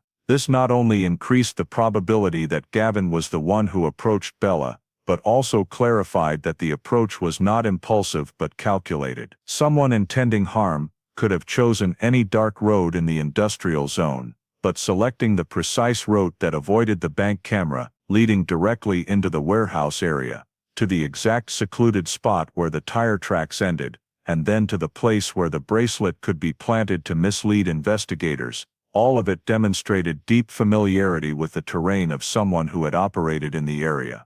The complete route reconstruction model led investigators to realize that Bella did not veer off course on instinct. She followed someone who made her believe there was something urgent to discuss, or something work-related. That was the tactic of a deliberate predator: create a plausible reason, lower the victim's guard, lead her into a low-traffic area, then approach when there was no longer light and no witnesses. That calculation fit not only Gavin, a young man who had worked in the chemical area, possessed physical strength, and knew the terrain, but also fit someone coordinating between another person's motive and his own on-the-ground capability.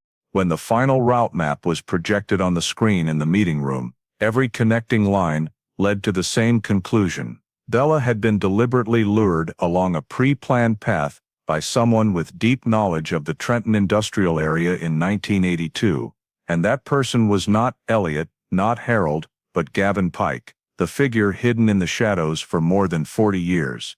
In 2025, when the New Jersey State Program for Reviewing Dormant Files was expanded with the support of modern forensic technology, Bella Smith's file, long thought to have sunk completely into 4 decades of dust, was unexpectedly pulled from the cold case shelf and placed on the desk of Detective Lauren McCarthy, an investigator renowned for her ability to resurrect long-buried cases by tracing back every smallest detail. When Lauren opened the file, the yellowed pages, faded crime scene photographs, and handwritten notes from the 1980s gave the feeling of looking at a story abandoned midway. But it was not nostalgia that caught Lauren's attention. It was the presence of loosely sealed evidence items and the ambiguities in the original reports that immediately drew her focus to rechecking the evidence storage vault. At the cold case vault, while reviewing evidence boxes by code number, Lauren discovered a box that had been misshelved since 1983, a box not listed in the catalog when Bella's file was last reviewed in the main records. The code on the outside of the box matched a batch of evidence collected and noted only sketchily in 1983 documents, but because the box had been mixed in with dozens of boxes from other cases in the same period, it had never been sent for modern forensic examination. When Lauren carefully cut through the seal, the white light of the storage room reflected off the small items inside: an old warehouse access card with a peeled corner, a fuel receipt browned and faded by time, and a much larger piece of navy fabric than the fragment found in Bella's car. Lauren immediately recognized the significance of each item. The warehouse access card was the type Harold Pike had used, but the code on the back did not match Harold's. Investigators requested the personnel department to provide copies of access card records from 1982, and in the list of temporary short-term support labor cards, the name Gavin Pike appeared, matching the man the familial DNA was pointing toward. This card had a validity period of 6 weeks, exactly during the time Bella discovered the financial discrepancies. This was no longer coincidence. It was the first physical evidence showing that Gavin not only appeared in the area, but had legitimate authorization to access the chemical processing zone, where toluene solvent appeared in the soil samples from the initial scene. Next to the card was a partially stained fuel receipt, printed from a gas station about 5 miles from the industrial area. The date on the receipt made Lauren freeze. The receipt was signed in Elliot Burnham's handwriting, and the vehicle description line clearly stated the car being fueled was not the sedan Elliot owned while working in Trenton, but a beige Caprice, the exact model described by a witness who saw it near the warehouse area the night Bella disappeared. But what was even more striking was on the back of the receipt, a scribbled note recording a borrowed amount of money and a symbol used in internal materials department memos. That handwriting was not Elliott's. Preliminary handwriting analysis showed similarities to Gavin Pike's signature on his temporary employment record, indicating the two had been in direct contact after Bella's disappearance. The navy fabric piece in the evidence box, much larger than the fragment recovered from Bella's car, also contained two DNA profiles, Bella's DNA and the male DNA matching the Pike family sample. This not only confirmed that the man in the navy coat had close physical contact with Bella, but also proved that the fabric fragment found in Bella's car was only a small part of a larger piece, suggesting that the struggle between Bella and the man may have taken place at a location other than her car. Although the exact location could not yet be pinpointed, Lauren knew the man wearing the navy coat had moved with Bella at least at two sites, the place where the fabric first tore, and the place where the larger remaining piece was left behind or fell off. When Lauren combined the evidence from the box with the original case data, a network of relationships emerged more clearly than ever. Elliott Burnham and Gavin Pike not only knew each other, they had transacted or communicated after Bella's disappearance. Gavin had a chemical warehouse access card. Elliott had authority to approve all chemical intake and fuel receipts. Harold Pike could have admitted Gavin into restricted areas without oversight, and toluene solvent, the trace leading from the chemical warehouse to the scene where Bella was last seen, lay squarely within the range that both Elliott and Gavin could have caused. With the newly recovered evidence set, Bella Smith's file was no longer in the frozen group. Lauren presented her findings to the State Cold Case Oversight Board, demonstrating that the new physical evidence was not only sufficient to reopen the investigation, but could form a logical chain linking Elliott, Harold and Gavin in an organized criminal pattern. The navy fabric piece containing Bella's DNA alongside Pike family DNA brought the man in the navy coat out of vague shadow and made him an official suspect. The fuel receipt showed Elliott and Gavin met after the disappearance, suggesting their connection did not end when Bella vanished, but continued for purposes not yet fully understood, and the warehouse access card confirmed Gavin had both the means and the timing to approach Bella. Based on all these elements, Bella Smith's file was officially moved from cold case status to active review, opening the first opportunity in 4 decades to reach the answers the city of Trenton had waited far too long for. The expanded forensic analysis results from the larger navy fabric piece found in the misfiled evidence box sent shockwaves through the laboratory. Bella's DNA was clearly present on the fabric surface, concentrated in small clusters consistent with intense contact, indicating she had been pulled, grabbed, or held with force that could not plausibly be explained as an accidental collision. The stretched fibers and inward-angled breaks proved this was a portion of the coat torn from the man's body during a brief but violent struggle. This single factor completely eliminated the old hypotheses that Bella might have entered a vehicle voluntarily or met someone without suspicion.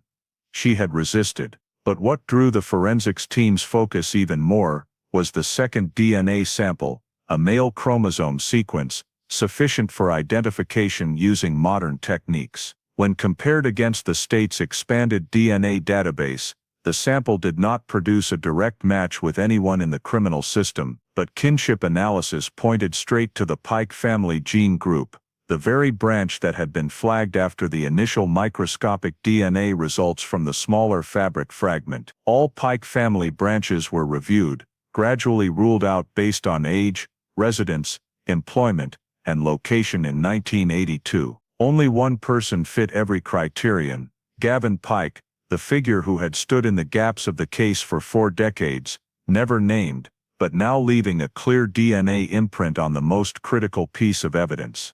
When demographic records were rechecked, Gavin in 1982 was in his early 20s, young enough for physical strength, familiar enough with the industrial environment from his part-time work in the chemical warehouse, and close enough to Harold to gain after-hours access to restricted areas without objection from security. Investigators raised the crucial question, why had Harold questioned multiple times, never mentioned Gavin's presence on the night Bella disappeared? Incomplete information was one thing, deliberate concealment was another. When reviewing the 1980s interview transcripts, Harold had only spoken of patrol duties and a few employees leaving shift that evening, completely omitting that his nephew had worked in the chemical area or appeared near the abandoned warehouses. His silence about Gavin's existence within meters of the scene raised major questions about Harold's role in shielding. He was not merely hiding a relative.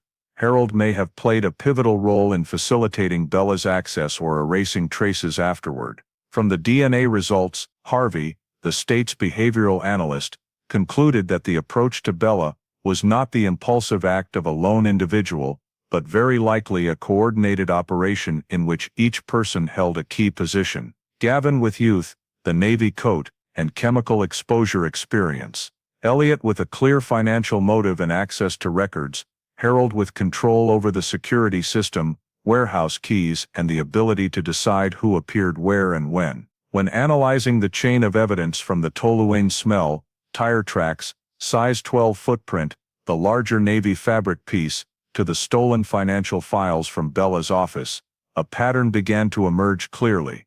Gavin was the one who directly approached Bella, but he did not act alone. Every sign pointed to an organized co-conspirator structure. The misfiled evidence box not only yielded DNA, but also contained a fuel receipt bearing Gavin's handwriting. The receipt was dated just weeks after Bella's disappearance and signed by Elliot. This confirmed the two continued contact after the incident, directly contradicting Elliot's earlier statement that he had never met Gavin outside the context of temporary work. The existence of the receipt was not a sign of ordinary transaction. It was evidence of a relationship extending beyond the company. This made their presence in the same area at the time Bella uncovered financial discrepancies highly suspicious. It was no coincidence that the receipt involved a vehicle matching the description of the beige Caprice a witness had seen near the warehouses. When Lauren compiled all the DNA data, records, physical evidence, and behavioral analysis, she presented to the investigative board that Bella's case did not revolve around a single active perpetrator. The pieces formed three layers of connection. The first layer was motive. Elliot had direct benefit from Bella's disappearance because she had uncovered financial losses. The second layer was approach. Gavin, with youth and area knowledge, had the capability to make contact, lure, and subdue Bella. The third layer was cover. Harold, who could admit Gavin to the chemical warehouse, conceal his presence, and fail to report any unusual activity that night. Bella's DNA on the Navy coat showed she fought back. Gavin's DNA on the same fabric showed he was the one holding her. The warehouse access card confirmed he had authorization to enter the solvent storage area. The fuel receipt proved Gavin and Elliot remained in contact after the incident, and Harold's deliberate silence tied everything into a complete co-conspirator framework. With the DNA confirming Pike family traces, Gavin could no longer remain an indirect suspect. He was the man in the Navy coat. He was the one near Bella in her final moments, before she vanished from witness sight. And he did not act impulsively. He acted within a plan from which others benefited. When Lauren laid the map, financial reports and DNA results on the table, a cold but clear assessment was entered into the file. The Bella Smith case was organized crime with accomplices, a network in which at least 3 people played distinct roles, and the connections between them had existed for more than 40 years without anyone seeing the full picture. When the DNA results had clearly outlined the profile of the man in the Navy coat and the network of accomplices, the investigative team decided to return to the abandoned warehouse area, the point that had appeared in every reconstruction of Bella's route, to search for traces that 1980s technology could not detect. By then the warehouse was only broken concrete foundations, eroded by time and weather, but beneath the thick layer of dust lay the last remaining possibility to know what had happened in Bella's final hours. The technical team brought ground-penetrating radar equipment, GPR, and scanned the entire foundation to detect anomalies in the structure. When the reflected wave patterns displayed on the screen in graph form, Lauren immediately noticed a rectangular area right against the west wall. The radar waves showed the concrete base there was not uniform.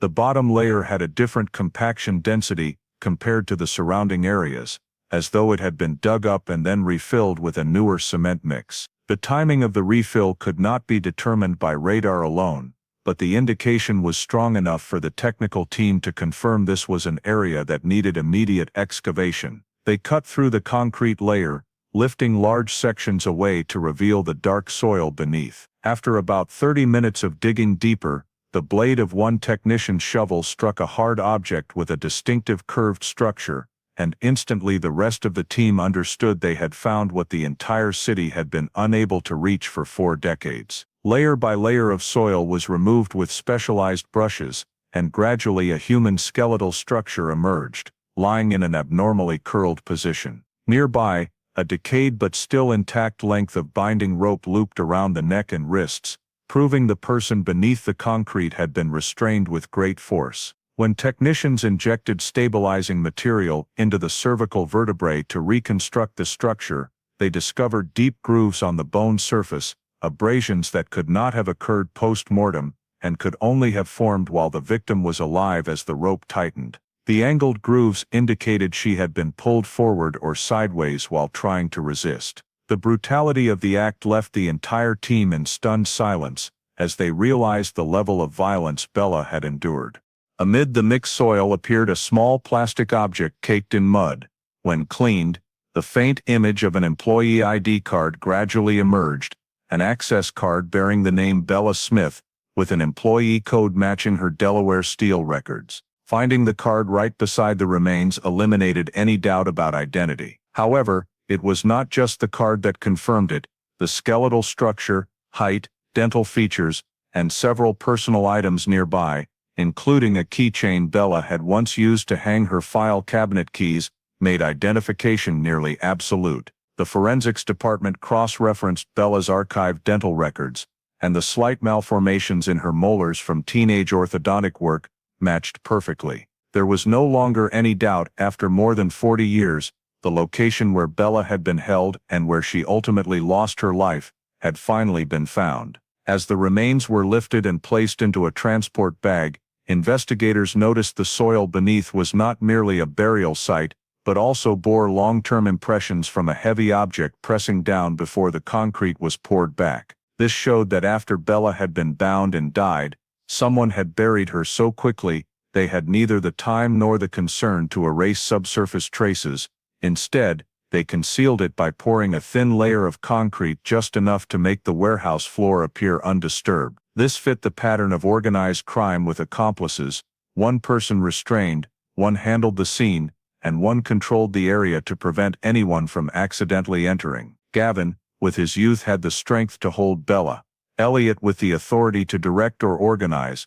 Harold with control over the space, all aligned with the picture just unearthed from the cold concrete. The forensics lab continued documenting every piece of evidence around the remains, including chipped bone fragments, scratch marks in the soil, and residual cement traces in small bone crevices. This cement, upon analysis, had a chemical composition matching the type used at Delaware Steel in the early 1980s, a detail that could help pinpoint where the perpetrator obtained the material to refill the foundation. This suggested not only that the burial site was within the industrial area, but also that the concealment material had been sourced from a place only someone working inside the plant could access. When news confirmed the discovery of the remains spread, Bella's file was immediately reclassified as a homicide investigation, no longer a missing person case, no longer a hypothesis, but an organized murder with concealment and clear intent. This shifted the entire investigation to a new level,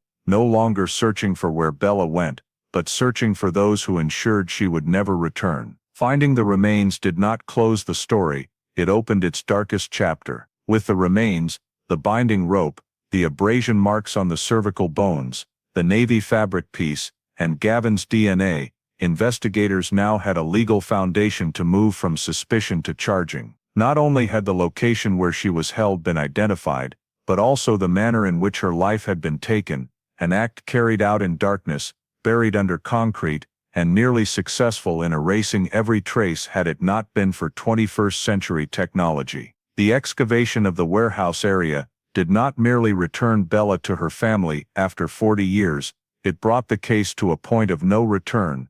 Those involved could no longer hide behind the ambiguity of a disappearance. The remains beneath the concrete changed the entire nature of the file, forcing the names that had once appeared in suspicion to confront the truth they had tried to bury for half a lifetime. When Bella's remains were exhumed and all the old and new evidence was placed side by side, the sequence of events on the night she disappeared began to emerge with a clarity the 1980s could never have reached. Based on DNA analysis, route mapping, personnel data, the warehouse access card, and internal Delaware Steel documents, investigators gradually reconstructed the crime model, a plan not particularly sophisticated, but driven by the desperation of someone with a financial motive, and carried out by someone with physical strength and terrain knowledge.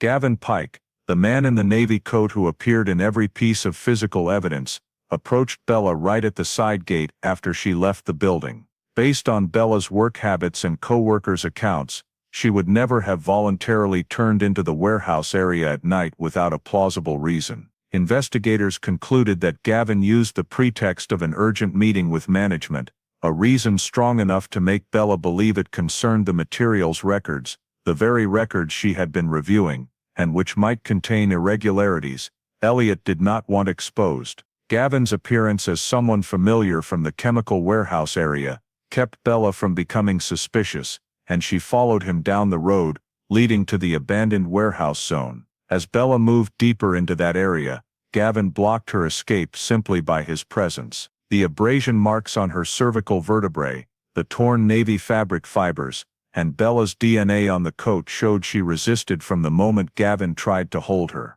He was not the planner, he was the one carrying out the physical violence that someone else did not want to perform personally. Site analysis showed Bella was restrained inside warehouse number 3, the place with Tolu and traces, and where the larger navy fabric piece was recovered. The size 12 footprints in front of the warehouse door matched the shoe size Gavin wore in his youth, making the hypothesis that he was the one who directly forced Bella inside the most convincing scenario. The missing parts of the sequence were filled in when the fuel receipt, Elliot's signature, and Gavin's handwriting were placed side by side. The receipt proved Elliot and Gavin remained in contact during the period when Bella was preparing to submit files to audit. Internal documents showed a set of records Bella had compiled that never reached the audit department. It vanished at the exact time Elliot was still at the company late that evening. These elements aligned with the period when Gavin was issued the chemical warehouse access card, and Harold's complete failure to report Gavin's presence further proved Gavin was not acting alone. When timelines were cross-referenced, investigators concluded that Elliot arrived at the warehouse area after Gavin had already detained Bella inside warehouse number 3, likely after receiving a signal or message from Gavin that Bella had been intercepted. Based on the DNA profiles and wound locations, it was highly probable that the confrontation inside the warehouse began with Elliot confronting Bella about the missing money and the files she was about to turn in. This fit Bella's personality. If cornered face to face, she would not stay silent. The unfinished handwriting found in her personal notebook, the last note reading Tolu in category, does not match intake form, showed she was certain she had uncovered wrongdoing. The argument in warehouse number the 3rd of May have escalated when Bella threatened to report it the next morning. The signs of shoving on the navy fabric piece, scratches on her watch, and damaged personal items proved that the attempt to force her into silence turned into an accident causing injury. The marks on her cervical vertebrae indicated the binding rope was tightened while Bella was still trying to break free, causing her to lose consciousness or die more quickly than Elliot intended. This led the investigative team to conclude that Bella's death was not the original plan. It was the result of panic and uncontrolled violence when the confrontation spiraled beyond intent. After Bella collapsed, Elliot found himself with no way back. Physical evidence showed Gavin lacked the ability to move and conceal the body alone in a thorough manner. Cement traces in the bones, and the fact that concrete was poured back so quickly suggested that Elliot, who had access to the company's construction materials warehouse, decided to dispose of the body that same night to prevent anyone from finding Bella or linking the incident to the financial irregularities. Gavin became the one who carried out the heavy labor, moving the body down into the foundation pit, applying the binding rope, holding Bella's wrists and neck in the position that created the abrasion marks on the bone. This coordination matched the co-conspirator pattern formed by the DNA evidence, internal documents, and crime scene traces. Among the recovered internal documents was a loose note handwriting identified as Elliott's bearing the line, "Must keep files from getting out." Though it did not name Bella, the content fit the case context in a chilling way. Fear of financial wrongdoing being exposed was the clearest motive for Elliott to want Bella gone, and Gavin was drawn into that vortex as the executing arm. When all the pieces were finally assembled, the crime progression became unmistakable. Gavin lured Bella into the darkness under the pretext of work, restrained her inside the chemical warehouse. Elliott arrived afterward to confront and threaten her. The coercive attempt spiraled out of control, causing Bella to lose consciousness.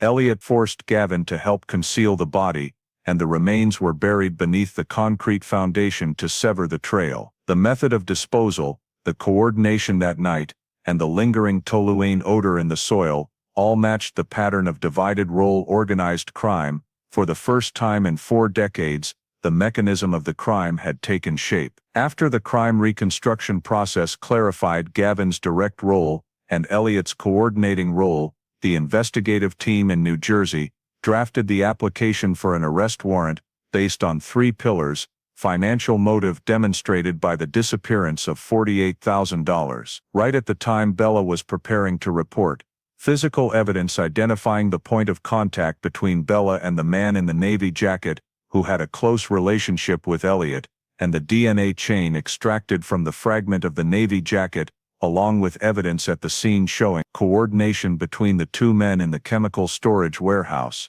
The legal department reviewed the entire file and concluded that the evidence had reached the threshold of probable cause to request the court to issue an arrest warrant for Elliott Burnham on charges of murdering Bella Smith and directing the concealment of her body. The federal arrest warrant was signed and forwarded to the state of Maryland, where Elliott had lived in silence for decades, as if his past had been buried along with the layer of concrete in warehouse number 3. When police knocked on the door of the 2-story house, where Elliott lived with his new family, he appeared calmer than expected. Elliott denied everything, saying he had no involvement, saying "I left New Jersey to start my life over," saying that was just an error in the financial records, not a crime. But right from the first interview session, contradictions began to emerge. He said he didn't know Gavin, fuel receipts proved otherwise. He said he didn't work late the night Bella went missing, time clock records showed he left the company later than any other night. He said he had never been to warehouse number 3, his signature on the cement material requisition slip during the week.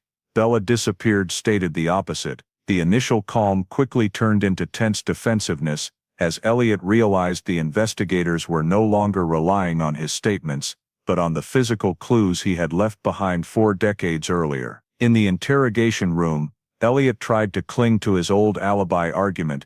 He always said that after work, he went to a different gas station many miles from the warehouse area. But the fuel receipt found in the long-lost evidence box completely demolished that story. First, the receipt recorded a fueling time that matched the time frame when Bella left the company. Second, the type of fuel he purchased was the kind used for the beige Caprice, the car that was not Elliott's property, but matched the description given by a witness near the scene. Third, Elliott's signature appeared on the receipt along with an internal notation on the back, written by Gavin, proving the 2 men met precisely during the period when Bella discovered the financial irregularities. All these details combined rendered Elliott's alibi legally worthless. Investigators continued to press on the chain of events. Elliott had motive, because if Bella sent the audit file, all the financial misconduct would be exposed. Elliott had opportunity, because he was the last person remaining at the company that night, besides the security guard.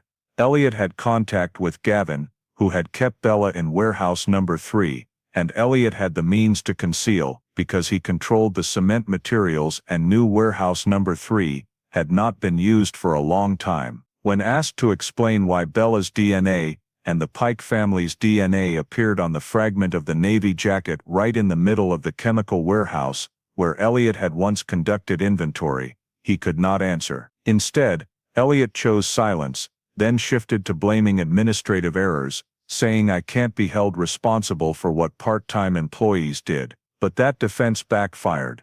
It confirmed he knew Gavin worked in the warehouse, something he had previously denied. The final argument Elliot tried to use in his defense, that he never touched Bella, was shattered by the crime scene spatial analysis. The toluene odor, tire tracks and physical evidence showed that Gavin alone could not have disposed of the body, especially in the short window between shift end and the time the concrete surface set. There had to be someone who accessed the materials warehouse, assisted with mixing cement, directed the burial location, and controlled entry and exit. That person could only be Elliot Burnham, the one who had access to the chemical warehouse, and knew exactly which areas were least monitored. When the interrogation ended, Elliot could offer no reasonable explanation for his chain of contradictions. Instead, he withdrew into himself, repeatedly reciting denials that no new evidence supported. New Jersey police held a joint press conference with Maryland police,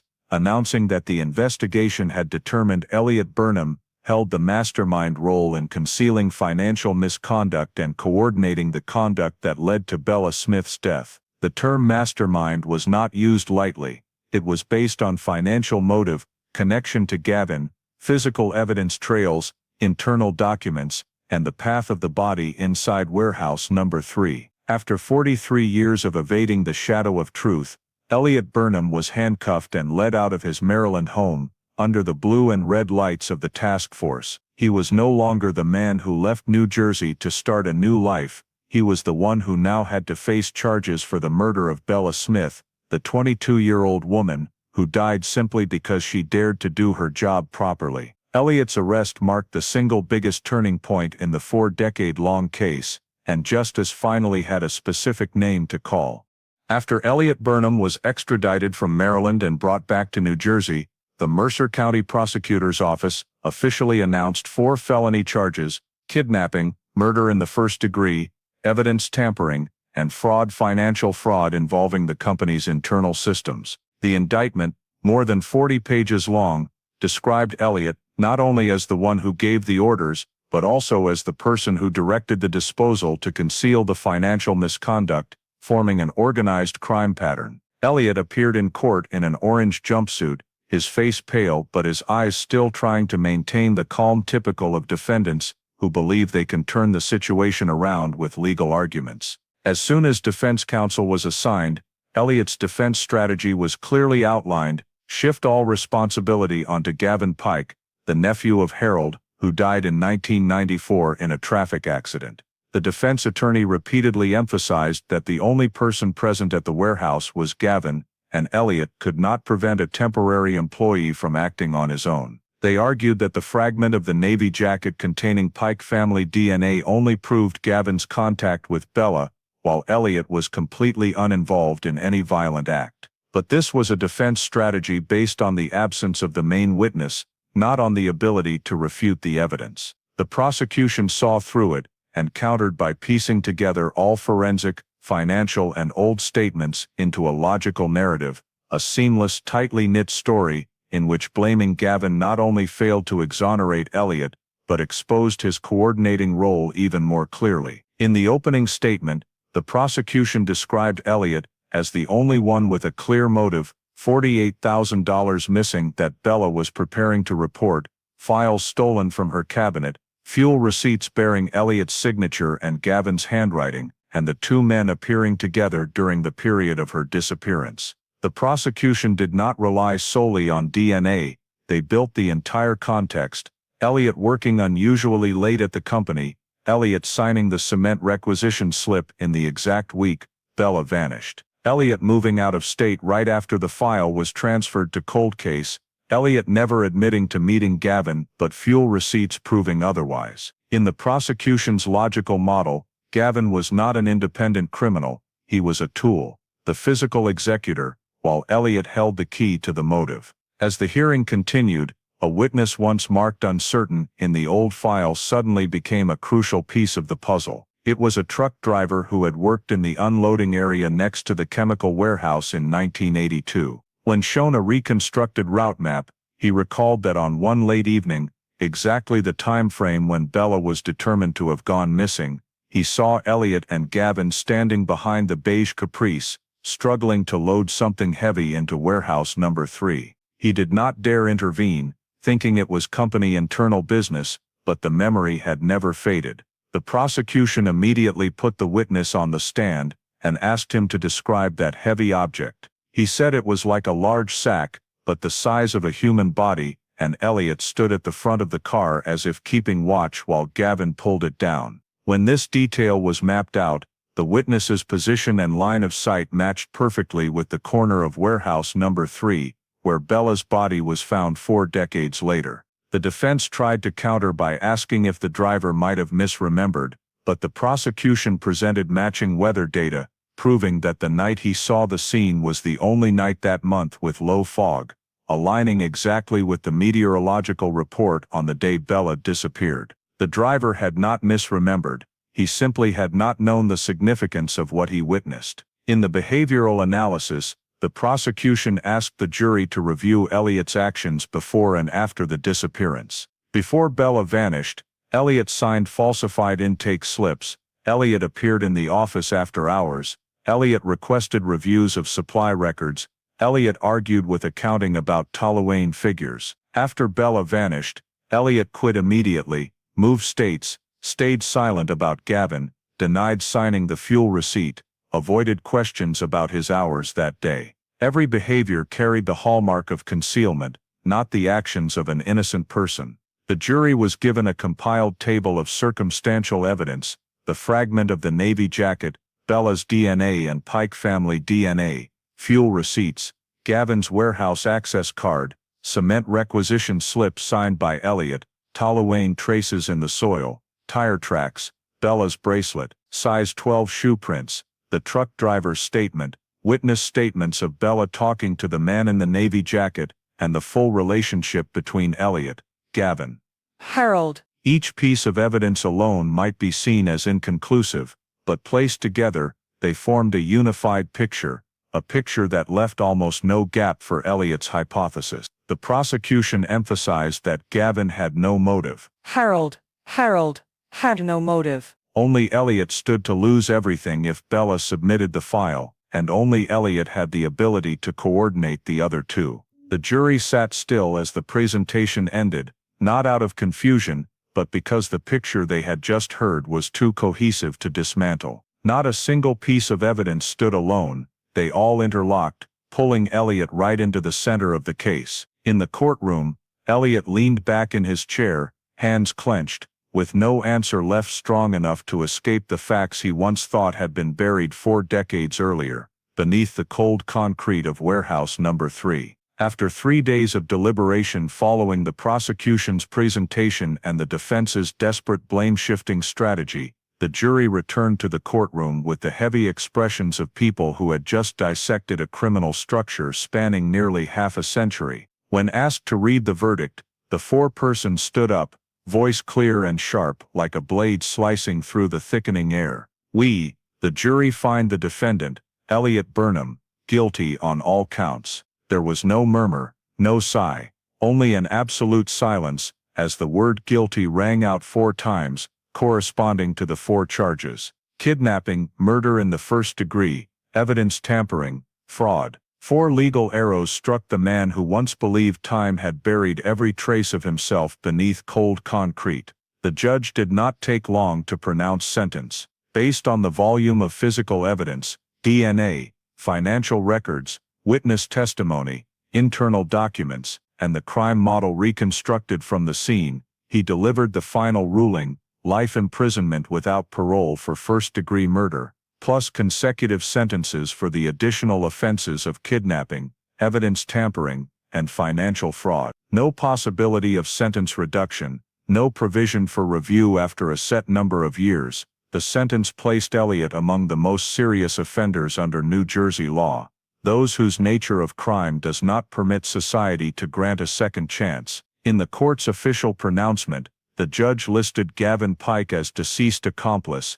based on DNA traces, access card, warehouse evidence, and the truck driver's testimony. Gavin's death in 1994 did not diminish his role in the criminal progression. Instead, it was noted in the judgment as the factor explaining why half the accomplice structure could never be prosecuted. This simultaneously clarified that Elliott could not shift all blame onto the dead man. The sentence explicitly stated, "The actions of Gavin Pike, though significant in the criminal progression, cannot be separated from the direction, benefit, and purpose of Elliott Burnham."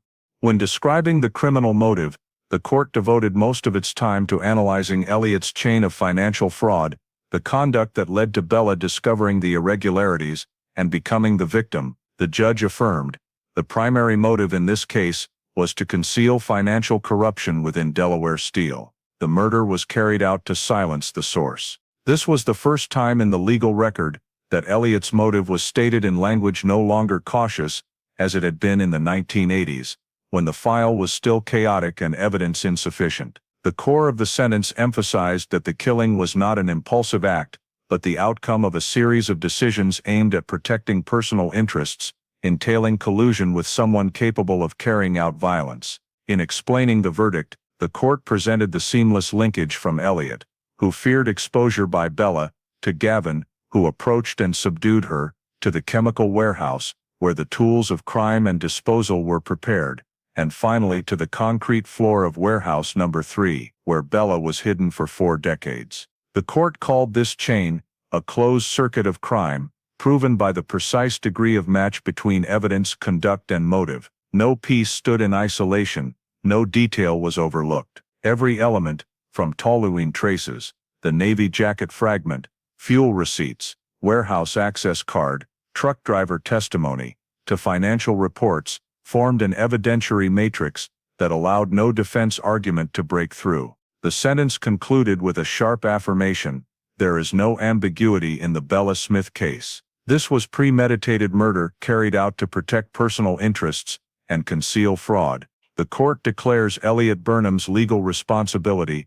fully established. Elliott stood motionless as he heard it, eyes vacant, like the last person to realize that the concrete he once thought permanent had cracked under the very advance of forensic science, and in that crack the truth emerged, carrying the longest sentence he would ever face. In the heavy atmosphere of the courtroom, everyone present understood that this verdict did not merely close an old case, it affirmed the victory of persistence, of science, and of pieces of evidence, once thought useless, that had endured 40 years of time. Elliott Burnham left the courtroom in cuffs, quieter than at any moment in his life, the first time he had no path left to run from the truth he had buried with Bella nearly half a century earlier. When the verdict for Elliott Burnham was pronounced, and the entire 4-decade criminal structure was laid bare link by link, the Trenton Police Department officially declared the Bella Smith file closed, no further investigative leads required, no pending information, no anonymous suspects remaining. The file was sealed with a special notation, resolved after 43 years through micro-DNA technology, physical forensics, and crime behavior reconstruction. In the press conference, Trenton PD called it one of the most challenging cold cases in New Jersey state history, not only because of the sophistication in concealing the crime, but also due to the rare combination of multiple factors: internal financial motive, multi-layered accomplices, a crime scene erased with concrete, lost evidence, and early-stage forensic technology that was nearly incapable of reading traces. The case only became solvable when next-generation DNA technology, ground-penetrating radar, and interdisciplinary analysis systems were applied, exactly as the forensic advisory team had assessed. Modern forensics was the only key capable of unlocking a door that had been locked for 40 years. In the comprehensive report submitted to the FBI, Trenton PD presented a standardized timeline, based on the organized crime investigation model: the crime commission phase, Gavin's approach, Elliott's threat; Bella's restraint, the disposal phase, burial under the warehouse floor, concrete pouring; route erasure, the evidence concealment phase, file theft, creation of false alibi; and the prolonged legal evasion phase, spanning multiple decades. The report highlighted the case's distinctive feature: coordination between an individual with corrupt motive, Elliot, an individual capable of executing violence, Gavin, and an individual controlling factory space, Harold. This mechanism was later labeled by the FBI as enterprise-linked homicide, a term used to describe killings intended to conceal economic crimes or corporate misconduct, a rare but particularly dangerous pattern because the perpetrator has access to large-scale facilities and the ability to manipulate the crime scene. In the months following the verdict, the Bella Smith file was added to the exemplar case list in New Jersey's investigator training program and selected by the FBI as a case study for their corporate crime analysis group. Young investigators were taught how to read traces buried over long periods, how to reconstruct criminal behavior when the perpetrator is deceased or has relocated, and how to combine financial forensics with biological forensics in cases where the victim held sensitive corporate information. The most important lesson was clearly stated in the curriculum: there is no case that is truly unsolvable, there are only cases that require the right tools to decode. When the file was placed in storage under the label "Closed Homicide Solved," the heavy silence was no longer an echo of disappointment, but respect for a long journey of justice. The two investigators who had worked the case in the 1980s, now both retired, sent thank you letters to the forensic team for completing what they had once been unable to do. Bella's family received the compiled file as proof that truth can be delayed, but it does not vanish. The Bella Smith case closed after 43 years, not by chance, but through the persistence of investigators, the progress of science, and the collaboration across disciplines. And in New Jersey's cold case vault, where Bella's case had once been recorded as an inescapable shadow, there now appeared a small but weighty line: solved. The story of Bella Smith is not only a 43-year journey to solve a case, but also a powerful reminder of issues that still exist in modern American life, from workplace safety, corporate transparency, to the critical importance of forensic technology. Bella's disappearance right after discovering financial irregularities at Delaware Steel reflects the reality many Americans face in environments with power imbalances and asymmetry between employees and management. Altered inventory slips, fuel receipts bearing Elliot's signature, and the file Bella prepared for audit that was stolen illustrate the vulnerability of whistleblowers, those who dare to speak the truth. Today, amid ongoing corporate power abuse cases, Bella's lesson underscores the need to protect whistleblowers, ensure they have safe reporting channels, and prevent them from being isolated as Bella was. The case also reminds us that time does not erase crime, it only increases the value of science. It was precisely micro-DNA technology, ground-penetrating radar, and modern forensic analysis that brought the truth back after nearly half a century. This directly ties to the faith American citizens place in the justice system, that justice can be slow, but with proper investment in science and procedure, it does not disappear. The discovery of the Navy jacket fragment containing Bella's DNA, and the Pike family DNA, stands as proof of the long-term value of properly storing evidence, a crucial lesson for police departments today. Finally, the story shows the power of community and persistence. Trenton did not forget Bella, and her family never stopped seeking answers. In American society, where the pace of life can cause many events to be quickly forgotten, this story reminds us that perseverance, even over 40 years, can change the outcome of a case, and sometimes change the system itself. If you want to continue following journeys in search of justice like the Bella Smith case, please hit subscribe to join us. Thank you for watching, and we'll see you in the next video, where every hidden truth has a chance to be brought back into the light.